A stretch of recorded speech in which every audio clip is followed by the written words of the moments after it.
Yeah. Yeah, hopefully we didn't lose anybody because of that little delay. I don't know. But I guess it is what it is now. You are live now. All right. Hello, everyone. My name is Jana Larsen, and you are viewing the We the World Focus on the New World Economy by Jack Strasburg for 11 Days of Global Unity. And again, my name is Jana Larsen, and I am here with Jack Strasburg, who is facilitating a project for the Economic Justice Campaign, focusing on helping to create an alternative to the current economic mess that we are living with currently. Jack describes himself as a peace, justice, and environmentalist activist, and he's been doing that for, he says, 40 years. So he has been playing around in a somewhat serious fashion with the notion of constructing a new world paradigm since 1974. He was a Tucson Peace Center board member for 30 years, and he was a founding member of his local, state, and the national Green parties, and served on the National Green Council for 4 years and ran twice for public office. He was instrumental in organizing the first Indigenous-run certified permaculture teaching team in the Western Hemisphere, and he was the only white person. He organized several Diné, commonly known as Navajo, and Hopi elder contingents to the UN Human Rights Commission in Geneva over relocation issues. So, Jack, that's a pretty impressive background. You've been busy. Yeah, able to do a couple things here and there. Me too. All right, so let's get started. Sounds good. So, Jack, what is this project all about? Your new economy project. Well, basically, the idea is to contribute to the worldwide effort that is trying to put together an economy that works for all. And this fits into the We the World situation, in that the We the World mission statement pretty much focuses on a world that works for all. And I got to admit, I have a hard time imagining a world that works for all if it doesn't have an economy that works for all. And I think those of us who venture out into the world very much are fully aware that the economy that exists out there in the US and pretty much around the world, and of course the US economy affects everywhere around the world, that it is doing an absolutely outrageously inadequate job of that. We have people who are running around with over $100 billion in personal wealth, and other tens of thousands sleeping on the streets, tens of millions don't have health care. So anyway, it's not working. And I'm thinking that we, well, a lot of people I think that we need to put something together that is a whole lot different than that. And So what do you think is the first step to making that happen? well, like the old permaculture tenet, that is, when you want something to happen, you look around to see what's already happening, and you support what's working. And so that's the idea here, is to support what's already out there working, and the basic focus there is the people who are actually running businesses, buying and selling products and things like that. The people that are on the ground doing that. And all these people can really, really use a lot of investment capital. And there are people around, some people in our, in the world that trying to make a world that works for all, who can afford to do that. And that's really a good thing. We do have some people with money who are actually trying to build a better world. Well, most of us can't do that. We don't have that money laying around. And so the idea is here, you don't? No. So the idea here is what we do is most of us, we spend tens of thousands of dollars a year on products and services, on things that we need and desire. And if we properly do that, properly make those expenditures, then that wealth that we have, I guess what I missed before, is that purchasing power is kind of our wealth. And if we approach it properly, that wealth can become investment capital as well. So, oh, I'm sorry. No, Go no, ahead. you go ahead. I think I'm ready for another question. Oh, okay. Moving along then. So how do we turn this consumer wealth into investment wealth? Well, the obvious thing, I guess, is that we patronize the ethical and conscious businesses. And if we can, we try to put together our natural constituency, and that's what I call all the people that are working on a world that works for all. And we encourage them to purchase from ethical and conscious businesses in a very organized, focused, and committed way. Because if we don't do it that way, we're not going to have a whole lot of impact. So we have to do that. And most people agree that that's a good thing to do, purchase from ethical businesses. And we do it when it's easy and when it's convenient and when we think of it.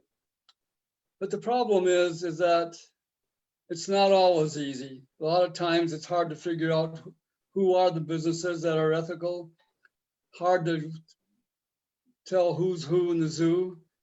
And a very big one that I'll approach later on in this talk is that a lot of the products and services that we need and want simply are not available ethically. There's a great shortage of that. So let's see here. Oh yeah, so I guess what I'm saying there is that there's a lot of people who want to do it, but it's difficult and it's not easy. And so there is our niche for the project. Go ahead. Right. So the niche is the project, the new economy project. And someone has to do it. Exactly. So if we want to increase the level of conscious spending, then we got to make it a lot easier and convenient than it is at the current time. It's kind of what we call, I guess, we're trying to get people to vote with their dollars. So well, let's see here. I lost my place a little bit. But anyway, so the idea here is that trying to make it easier and simpler and more convenient is a pretty difficult task. It requires a lot of research. It requires a lot of outreach, requires putting together a lot of information and databases, etc. But then when I heard that we was putting together a store, it felt like several tons had been lifted off my shoulders. Say, oh my God, what an idea. What can an online store do to make it easier for people to buy and sell ethically? I mean, if we do this right, it makes that a whole lot easier. And so we are putting together that store. And I think that, well, we call it the We Store. What I call it is a loving and caring alternative to Amazon. Yeah. And what that is basically is, I mean, look at Amazon. I mean, they've been able to create a person who has over $180 billion in personal wealth. Well, what if we could open up an online store for people who want to buy ethically? And a lot of people whether they're ethical buyers or not, want to do that. So I So guess we'll what I'm take trying their to- dollars, right? Right. So I guess what I'm trying to say here is all you got to do is look at Amazon to see the potential for the We store. And that's why I'm so happy that Angel is putting that together. And I think at this juncture, what I'd like, so Angel, is it possible to, do you have the We store email that we can put on the screen? Ta-da, maybe we are. Ta-da, all right, There we well, thank you. go. Look at that. So give people a minute here to, yeah, well done, well done. So Love give them. people a minute or two to get their pens and papers together.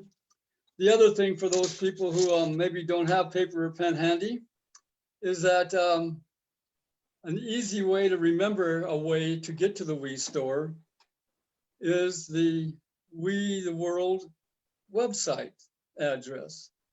And what that is just we.net. In fact, you can just take the second half of the We store email and there it is. So you can, if you don't find what you're looking for, if you don't get it written down, we.net, you can go there to the website and you can find a lot of things out and a lot of things about the store.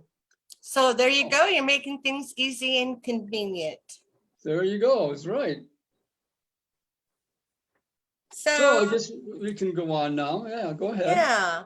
So what other things are you planning to do besides the store? You mentioned, well, you mentioned that you have to have a lot of information and create databases. Right, and we got to do that. And of course, the store only works if there are people who know it exists. So there's a lot of outreach that has to be done. So there's a lot of work above and beyond what the store is. But like I say, the store is what, I mean, that's the star of the show as far as relieving us of a lot of work. But the thing that is going to be our most formidable problem, and it's the thing I mentioned earlier and said that I was going to talk about later, and this is the later. And that is, we just absolutely don't have enough ethical, conscious stores out there to satisfy the demand, especially the demand that we hope to engender with this project. And I have a way that I like of dealing with that. And so I'm going to put that out here right now. And of course, if anybody else has any ideas of how to do that, please let us know. Write to that website or write to that email address, because we really, really, really need to start building up the number of ethical, conscious stores out there. So you're saying if somebody knows of someone in their community that they think is doing a really great job of working with the community and giving back, you want to know their names. Oh yeah, that's for sure. So they should get in touch with us and use that email address. Yeah. So the way I'm looking at how we deal with this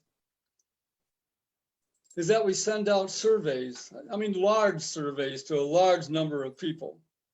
And in that survey, among other things, I guess, but the main things that we ask, or will ask, is that what are the products that you need or desire, products and services? And just as important, if not more important, are you willing to commit to buying these products if we put them out there and make them available in a conscious, ethical way? And what this comes down to, as you may have guessed, is that when we get these results from the survey and all of a sudden we say, wow, this type of product, there's a whole bunch of people out there that want that and are willing to commit to buying it if we put it out there.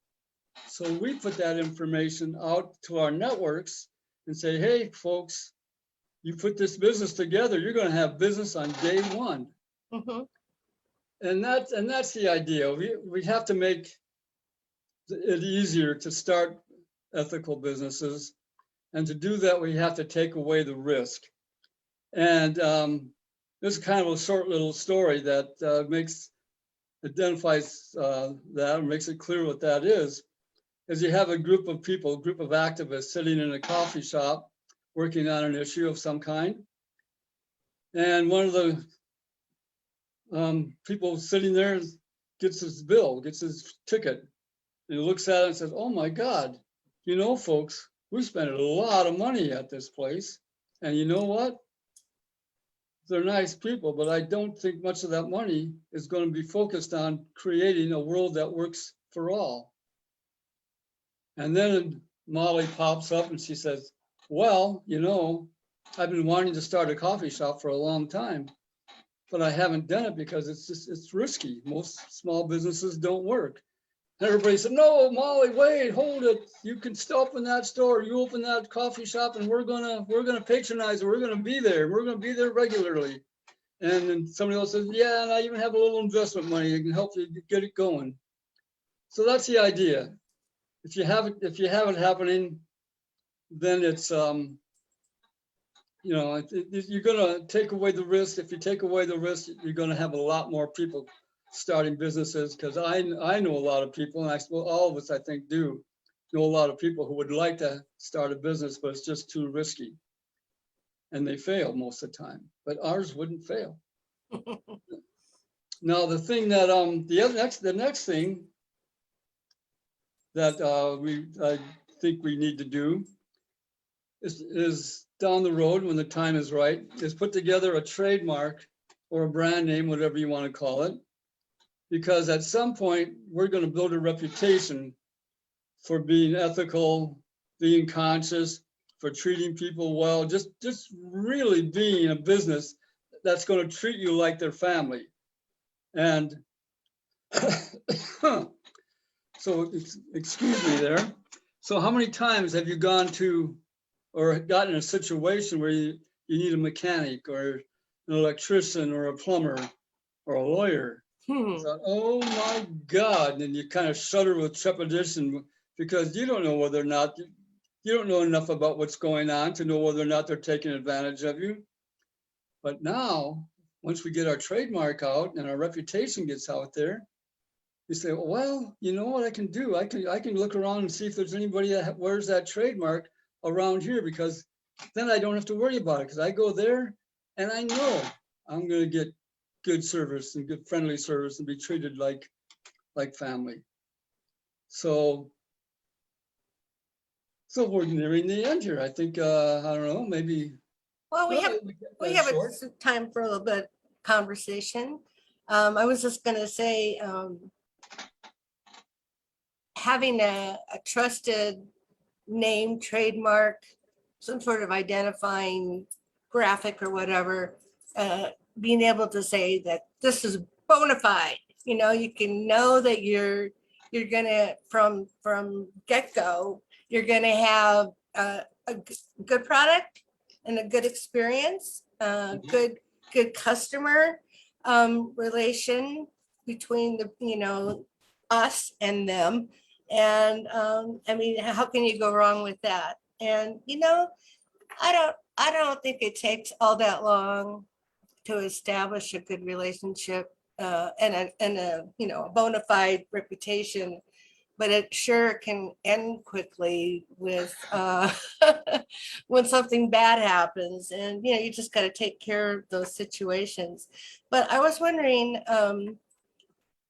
you may have noticed this too over the decades, and the things that you've been involved with is the idea that when the going gets tough, the tough get going.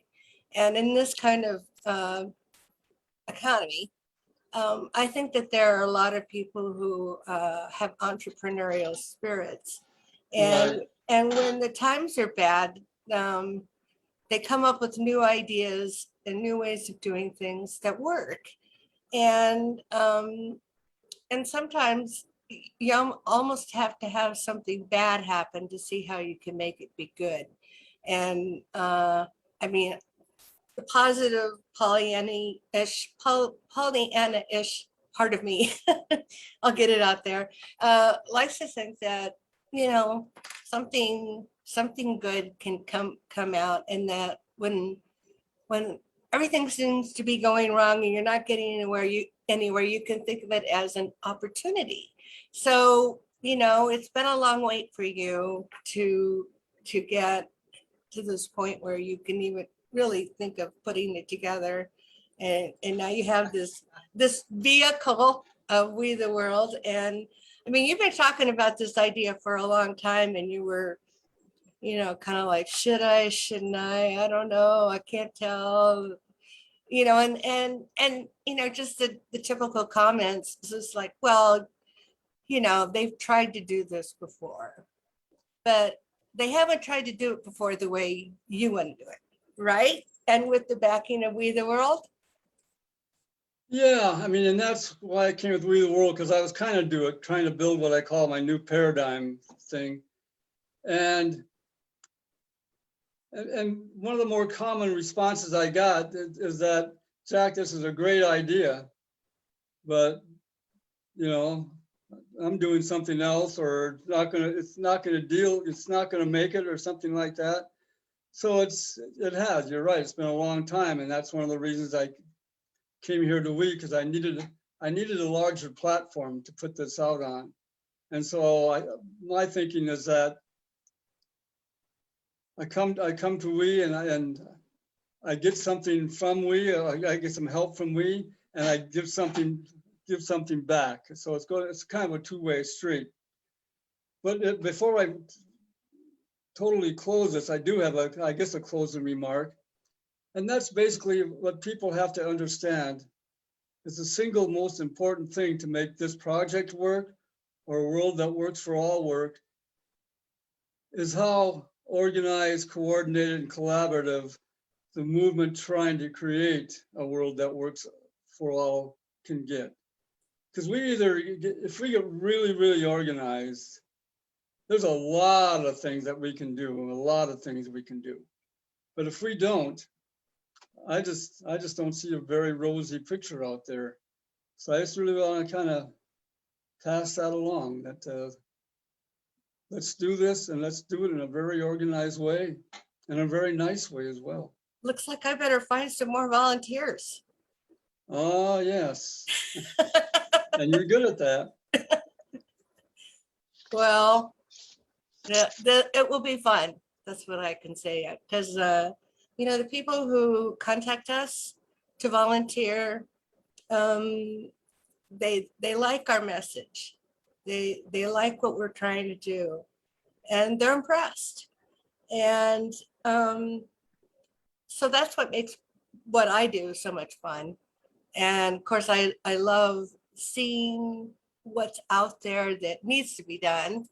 And like when you talked about doing the We Store, I thought, oh, because I knew that was something that we talked about for a long time and wanted to do. And then just like with who I'm going to be on with our 5 o'clock panel, his name is Sage Lewis, and he's devoted and dedicated to helping the homeless. Another big passion of mine. And then with the Poor People's Campaign, I mean, being able to get on with them and see what all they're trying to do. It all works together, and that's what I love about it, how intermeshed everything is. Uh-huh. And I didn't put it on my bio or anything, but for a couple of years here in Tucson, I was the president of a small 501c3 that was focused on the homeless, getting homeless off the streets. Oh, wow. And I think it was the best program I've ever seen, in the sense that the focus was getting people off the streets, not just giving them a place to stay. And we really worked at that, and we had some success. It was not easy, but we had some success. Yeah, it's an overwhelming problem. And I mean, there are many reasons why people become homeless.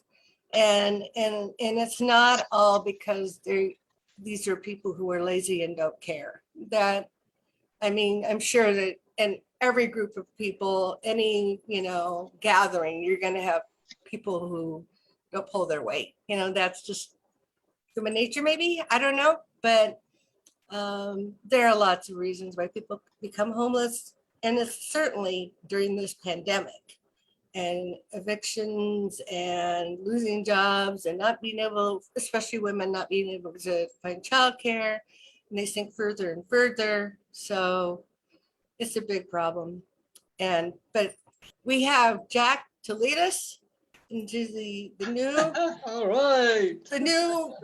beautiful sunset, that's probably looks really great there where you are in Arizona, and probably even more colorful with all the smoke from all the fires that even in Ohio, we're seeing that some spectacular glowing sunsets. But I look at it and go, oh, that's pretty. And then I remember the reason why, and I go, oh, not so good.